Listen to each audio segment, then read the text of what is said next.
Olá a todos! Neste vídeo eu vou conversar com vocês a respeito do livro Plantas Alimentícias Não Convencionais, PANC no Brasil.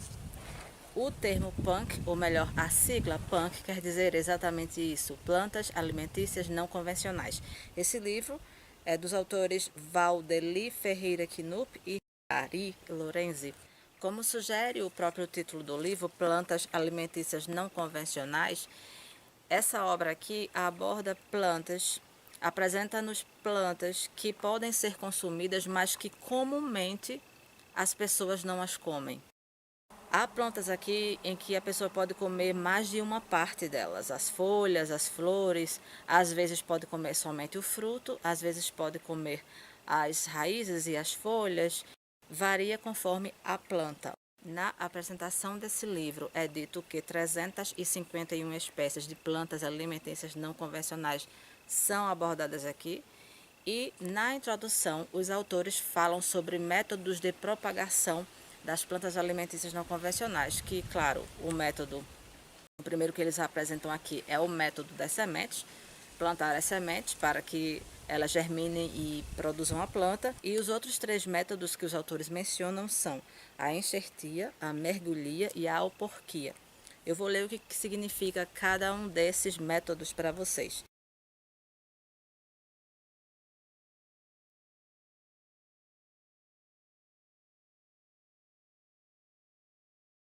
A enxertia é o seguinte: é o método mais usado na multiplicação de frutíferas e consiste em se fazer com que um fragmento de uma planta passível de se desenvolver por meio de pelo menos uma gema desenvolva sobre outra planta que lhe sirva de suporte, retirando a água e os nutrientes do solo para o desenvolvimento do novo indivíduo.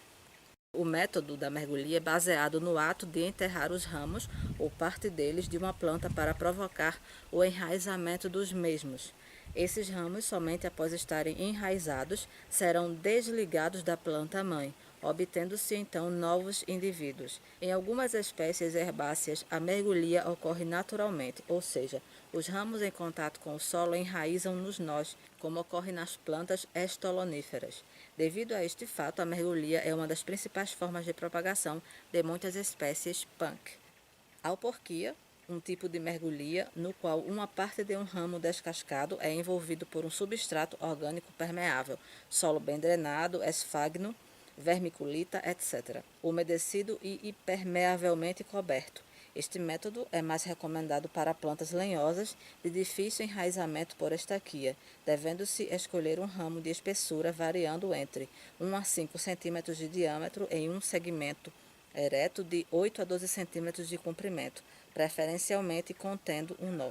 Feito isso, é só aguardar o enraizamento, cortar o segmento abaixo do alporque, retirar a cobertura impermeável, plantar em vaso ou saquinho até se estabelecer e se desenvolver bem para suportar o transplante no local definitivo.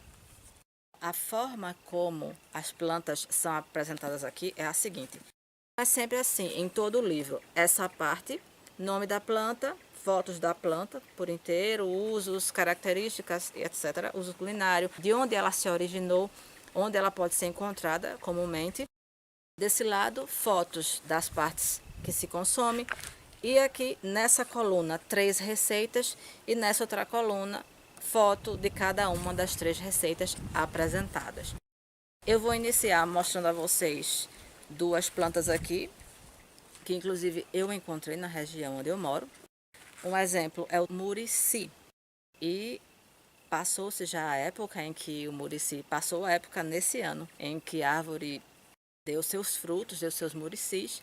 Eu, inclusive, fiquei com vontade de provar, mas os passarinhos foram mais rápidos. Eu não consegui êxito, porque antes que eles amadurecessem, os passarinhos pegavam tudo. Mas, enfim, sei que é uma frutinha que se pode comer. No caso, é uma frutinha amarela. Já vi na internet o pessoal falando sobre ela. Tem gente que faz sorvete, tem gente que faz suco com essa fruta. E ela é considerada, como eu disse, uma punk. E justamente as partes utilizadas são os frutos, que são amarelinhos, como se pode ver aqui. Aqui há as 3 receitas e as fotos das receitas. Então, a pessoa pode fazer um frisante de murici, que é uma bebida, tá? Pode-se fazer suco, basicamente recolhe-se os frutos maduros, recém-caídos, e aí limpa o fruto, tira-se o cálice dos frutos, lava, passa por peneira de arame para a retirada da polpa, a qual também se pode usar para fazer bolo, pudim, purê, sorvete ou mousse. É só pegar o murici, triturar com água ou leite, coar, adoçar a gosto, e é isso, e tomar. Aqui diz que é um fruto, inclusive, de sabor forte. Pode-se fazer o doce de murici também. Outra planta alimentícia não convencional que é abordada aqui é o hibisco. É essa aqui, que tem essa flor vermelha. E vocês podem ver também algumas folhas na foto. E eu conheço essa planta desde que eu era criança. Mas na época, claro, eu não fazia ideia de que a planta, no caso a flor de hibisco, pode ser usada para chás. Podia ser usada para chás, eu não sabia disso. Eu descobri isso no ano passado. As folhas dessa planta também podem ser aproveitadas. E aqui há 3 receitas. A receita que está acima, ela é referente ao uso das folhas de hibisco numa galinhada. Mas também as flores de hibisco podem ser usadas como corante. E pode-se fazer também salada das flores de hibisco. Eu vou ler o que está escrito aqui na receita de saladas com as flores de hibisco. Aqui é dito que é para a pessoa colher as flores, lavar e organizar as flores inteiras ou despetaladas e preparar a salada somente com flores de todas as cores, vermelhas, salmão, amarelas, brancas, róseas, ou mista com outras hortaliças ou frutas. Não há somente o hibisco vermelho. O hibisco pode, a depender da planta, apresentar outras cores também, tá? É bem variado. Tempere com seu molho preferido. No caso, por exemplo, molho de soja, azeite, limão e sal. As folhas podem ser refogadas como couve, usadas para fazer pães e saladas, bem como pães verdes testados em padaria com boa aceitação. Outra planta alimentícia não convencional quer dizer que estar aqui como planta alimentícia não convencional, e sinceramente eu nem sabia que essa planta e o fruto dela, que ela se caracterizava como uma punk, porque para mim ela é super comum, que é justamente a jaca, ou jaqueira, jaca dura, jaca mole, jaca manteiga, e aqui tem outros nomes, jackfruit e yaca nanka, que são nomes estrangeiros para essa mesma planta. E claro, a parte que se aproveita são os frutos maduros e as sementes limpas. Talvez, penso eu, que essa fruta não seja tão comum em certos estados do Brasil. E aqui é dito justamente, como eu falei, que os frutos são aproveitados bem como as sementes. E aqui há 3 receitas. Uma é feita com a semente de jaca madura cozida. A outra receita é feita com jaca verde cozida e há uma receita de pastel com jaca verde desfiada. Eu vou ler essa última. A receita do pastel está aqui. Eu vou ler essa daqui porque eu achei muito interessante. Pode ser que você aí fique interessado em fazê-la, prepará-la para você. E aqui diz o seguinte: pastel com jaca verde desfiada. Use a polpa desfiada da jaca verde cozida. Refogue no azeite com sal, alho, manjericão fresco ou seco e outros temperos a gosto. Recheie os pastéis de forma tradicional e frite em óleo quente. Seque em papel toalha. Sirva imediatamente, mas frio também é uma delícia. Se preferir, use massa de pastel de forno e asse. Fica igualmente uma delícia. A polpa desfiada parece frango e pode ser adicionada em salpicão e fricassê. Eu vou ler para vocês também essa outra receita do meio que eu acho que pode ser interessante. É uma receita para se comer jaca verde cozida. Colhe os frutos pequenos a médios. Depende do tamanho da sua panela, mas no caso você vai coletar esses frutos verdes. Cozinhe-os inteiros em água, pois se cortá-la antes libera um látex que gruda muito na panela. Após bem cozidos, escorra sob água fria e retire a casca. Desfie aproveitando tudo, inclusive as sementes embrionárias, mas dependendo da sua receita pode selecionar as partes. Refogue e sirva ou use como recheio de tortas, pastéis, cobertura de pizza e estrogonofe.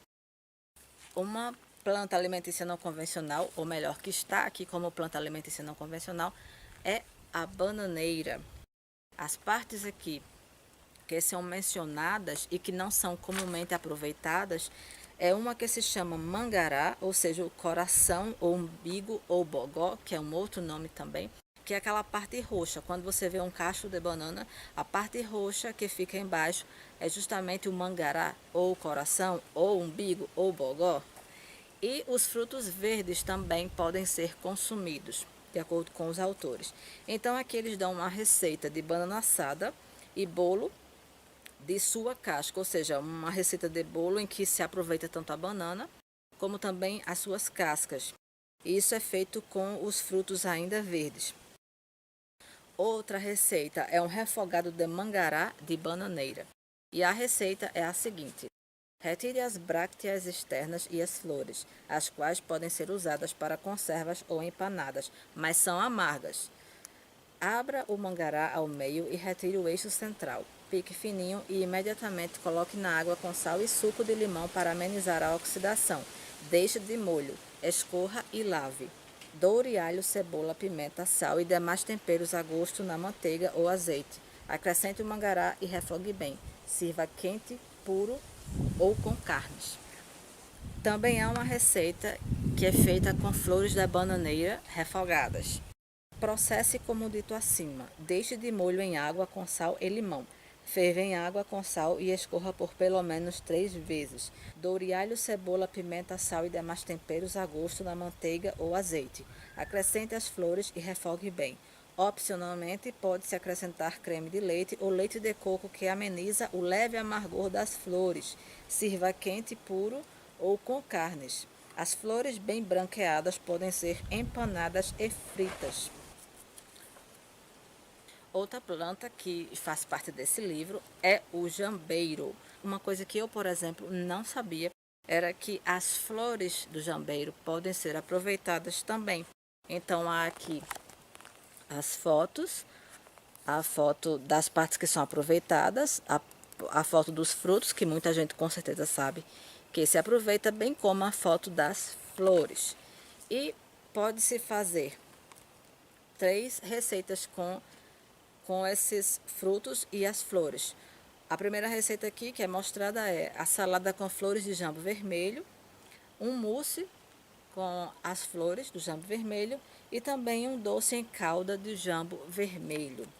Vou dizer para vocês qual é a receita da salada com flores de jambo vermelho. É a seguinte: colha as flores, acídulas e lindas, nos galhos do jambeiro ou estenda uma lona esticada, amarrada e elevada do solo debaixo da árvore para recolher diariamente as flores, estames que caem. Lave as flores coletivamente em uma bacia com água e centrifugue. Pode-se guardar em pote fechado por pelo menos 15 dias na geladeira, ou seja, alto potencial para decoração de pratos diversos. Adicione as flores na salada com outras verduras e tempere. Essa é a receita da salada com flores de jambo.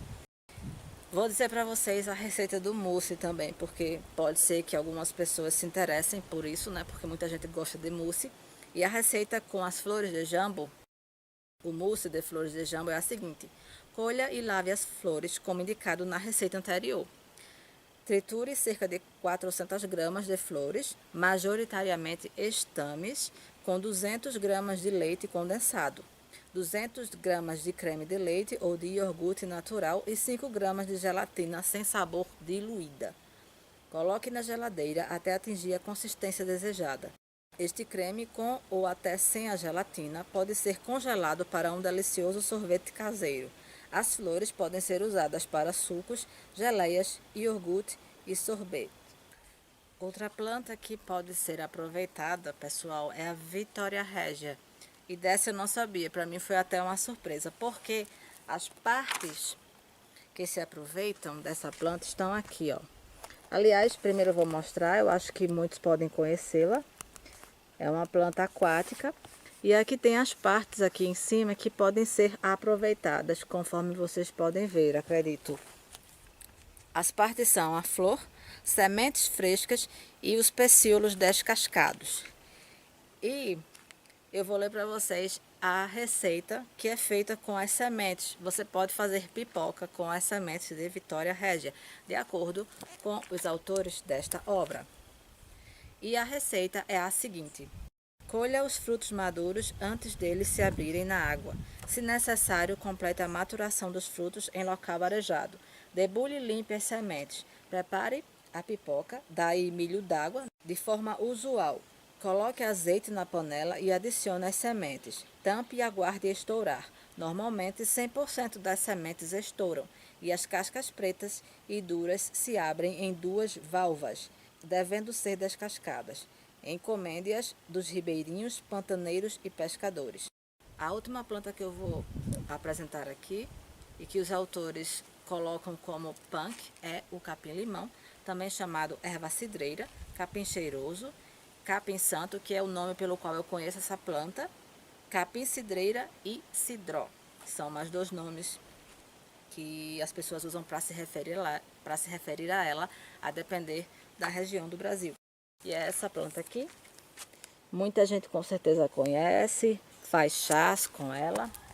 E as receitas que são apresentadas aqui envolvem o uso dos maços do capim-santo ou as bases tenras das plantas, as bases tenras do capim-santo, que também são chamadas de palmitos.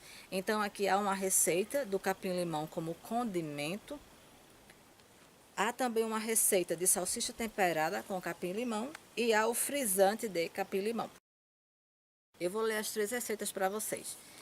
A primeira receita, capim-limão como condimento. As bases tenras do capim-limão são tradicionalmente utilizadas na culinária asiática, especialmente tailandesa.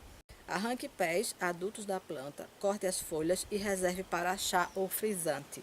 Limpe as bases esbranquiçadas, eliminando as partes duras.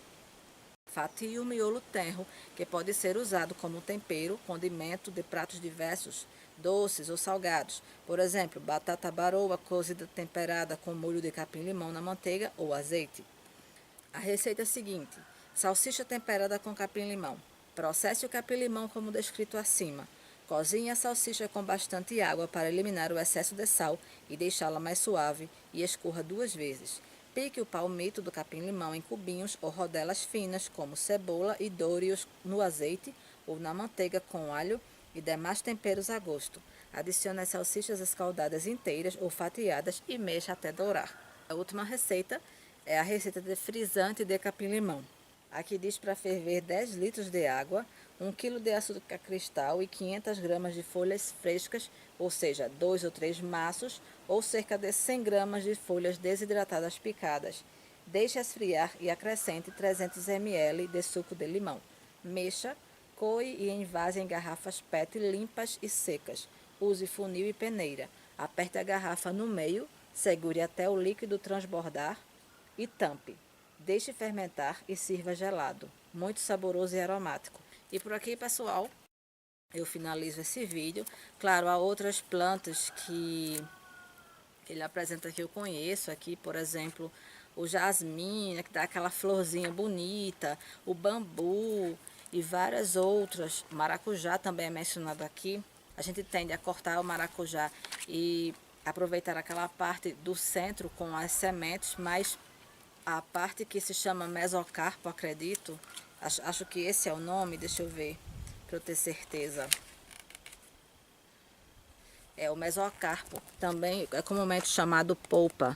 A gente tende a aproveitar essa parte que está no meio do maracujá, mas essa parte aqui, que é a polpa, entre a casca, que fica entre a casca e essa parte do meio, também é aproveitada. Há dicas nesse sentido, há receitas aqui, mas eu não vou me prolongar mais. É só para dizer para vocês, citando como exemplo, que há outras plantas aqui que podem ser aproveitadas, que são do nosso conhecimento. Tem fruta-pão também e várias outras. É muita coisa, são 351 espécies. Claro, a maioria para mim desconhecidas. É um livro muito bom, pessoal, meio pesadinho. O material é muito bom mesmo. O mais legal aqui é que tem as fotos, além das explicações, as fotos para você ver, tanto as fotos das plantas, bem como das partes que se aproveita, como eu já disse antes, como das receitas. É um livro que dá para se tirar proveito. Eu espero aí poder através dele, encontrar outras plantas alimentícias não convencionais, porque esse é um assunto que muito me interessa. E espero que você tenha gostado do vídeo. É isso, até o próximo vídeo. Tchau, tchau!